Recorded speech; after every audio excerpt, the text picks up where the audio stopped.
Welcome back to my channel. So আশা করছি আপনারা থাম্বনেল থেকে বুঝেই গেছেন ব্লগটা কিসের উপর হতে চলেছে। ইয়েস, হোলি। আমরা 2024-এ কীভাবে হোলি এনজয় করছি সেটাই তোমাদের সঙ্গে শেয়ার করব। তো আদিরাও খুব খুশি, চলো যাওয়া যাক। তো গাইস, অনেকেই জানেন যে আমি দুর্গাপুরে থাকি। তো দুর্গাপুরে মেজার পার্কটা খুবই ফেমাস। সো আমরা মেজার পার্কে এসছি ফার্স্ট যে হোলি সেলিব্রেট করতে। তো অনেক অনেক অনেক মানুষ এসছে এবারে। তো আমরা ভিতরে গেলাম। ভিতরে যাওয়ার পরে আদিরা কাকায়ের সঙ্গে দেখা হলো। তো কাকায়ের সঙ্গে হোলি খেললো।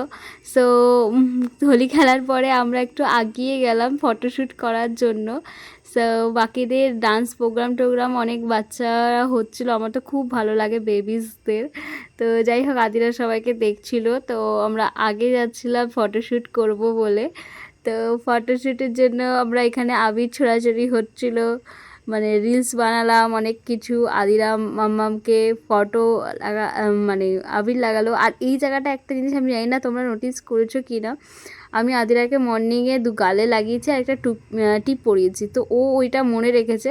তো তারপরে ও সেম আমার সঙ্গে জিনিসটা করলো। তারপরে আমরা ফটো তুললাম, আবার পাউট করছে। যাই হোক, আমার মেয়ে বড় হয়ে যাচ্ছে আস্তে আস্তে।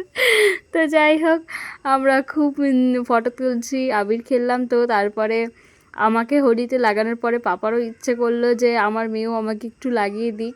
তো পাপা আর মেয়ের হোলি খেলা হচ্ছে। ও অ্যাকচুয়ালি আবিরটা ওর বাবা ছুঁড়েছে, তাই জন্য ওকে দেখাচ্ছে ছুঁড়ে। তো যাই হোক, দুজনে হোলি লাগাচ্ছে। একটাই কাজ ছিল, সেটা হচ্ছে বাবা আর মেয়ের এত সুন্দর হোলি খেলার মুমেন্টটাকে ক্যাপচার করা। তো যাই হোক, তারপরে আমরা ফটো তুলছিলাম, যে আদিরাকে বলা হয়েছে যে ফটো পাতাগুলো ছুটবে, আমি ক্যাপচার করব। তো যাই হোক, সো তার পাশে কিছু মানুষ হোলি খেলছিল, খুব ভালো লাগছিল। এনারা খুবই মানে হয় না, সে খুব সুন্দর করে হোলি খেলছিল, আমরা খুব দেখছিলাম। আমাদেরও ডাকলো, আমরা একটু হালকা ফুলকা হোলি খেললাম ওদের সঙ্গে। সো যাই হোক, এবার নেক্সট হচ্ছে আমাদের অলওয়েজ ক্যাপচার থাকে, যেটা হচ্ছে আদিরা কী করছে। তো যাই হোক, আদিরা গাছে উঠতে চেয়েছে, ওর বাবা ওকে গাছে উঠতে হেল্প করছে, কিন্তু তারপর আর উঠতে পারছে না। কিন্তু আমার মামাম ট্রাই করেই যাচ্ছে যে আমি গাছে উঠেই ছাড়বো মার মতন। যাই হোক, ওকে। সো যাই হোক, আদিরা আর পারলো না, নেমে গেল, বাবা নামিয়ে দিল। তারপরে এই আন্টিরাদের সঙ্গে আমার দেখা হয়েছে, মানে মেজার পার্কে। খুবই ভালো একটা ফ্রেন্ডশিপ হয়ে গেছে, ভালোবাসা হয়ে গেছে। আমার ফোন নম্বর এক্সচেঞ্জ হয়ে গেছে, প্লাস আমি ওনাদের কিছু রিলসও বানিয়ে দিয়েছি। তো যাই হোক, এইভাবে এনজয় হলো। তারপরে আমার মর্নিংয়ে আমি মেজার পার্কে যাই। তো দাদাটার সঙ্গে আমি ওয়ার্কআউট করি। তো সাডেন ওনার সঙ্গেও দেখা হয়ে গেল, উনিও আমাদের হোলি খেললাম আমরা একসঙ্গে। তারপর অনেক খাওয়া দাওয়া হয়েছিল।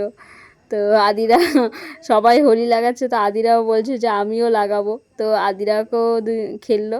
তো তারপরে আমরা হোলি টোলি খেলার পর আমরা মেজার পার্ক থেকে বেরিয়ে যাচ্ছি, বিকজ আমরা মন্দিরে যাব। তো তার জন্য আমরা ইস্কন যাচ্ছিলাম।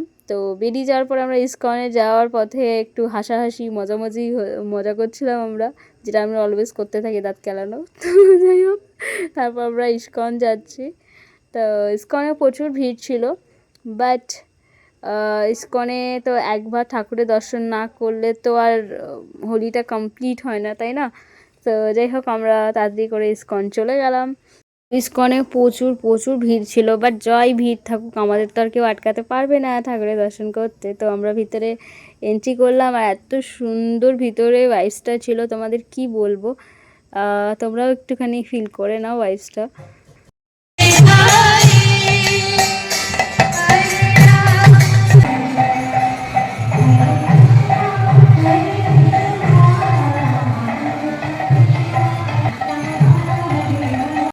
সুন্দর লাগছে, মানে কি আর বলবো, বলে বোঝাতে পারবো না আমি।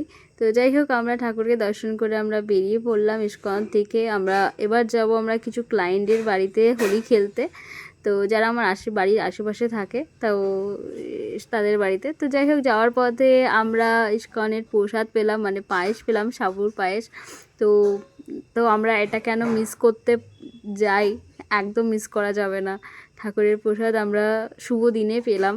তো আমরা খেয়ে দিয়ে আমরা বেরিয়ে পড়লাম নেক্সট। তারপর আমাদের একটা লাড্ডু গোপালের সঙ্গে দেখা হলো, কি সুন্দর কি মিষ্টি দেখো। তারপরে আমরা বেরিয়ে চলে আসলাম সুবর্ণা ম্যামের বাড়িতে। সুবর্ণা ম্যামের বাড়িতে এসে হোলি খেললাম একটু। উনি জাস্ট স্নান করে সাডেন বেরিয়েছে, তার মধ্যে আমরা চলে গেছি হোলি খেলতে।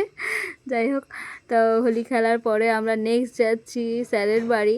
তো আমরা স্যারের বাড়িতে গিয়ে হোলি লাগালাম স্যারেরকে। তারপর আমরা গোপীনাথ স্যারের বাড়ি, মানে পাশেই উনি থাকেন। তো গেলাম আমরা গোপীনাথ স্যারের বাড়িতে গিয়ে হোলি খেললাম, খুব মজা হলো। স্যার আমাদের দেখে অনেক দিন পর খুব খুশি হয়েছে, আমরাও খুব খুশি হয়েছি স্যারকে দেখে। তো স্যারের তারপর আমাকে রাখি ম্যাডাম ফোন করছিল, লাকি আমার ডার্লিং। তো তারপর রাখির বাড়িতে গিয়ে তো আমি রাখিকে চিনতেই পারিনি। তো আমাদের রং শেষ হয়ে গেছিলো, তো আমরা রং কিনে আবার রাখির বাড়িতে গেলাম। তো রাখি আমাকে এবার নীল পরি বানাচ্ছে, ঠিক আছে। আর রাখি হচ্ছে লাল পরি, নীল পরি, সবুজ পরি, সব পরি হয়ে গেছে, আমাকে এবার বানাচ্ছে নীল পরি।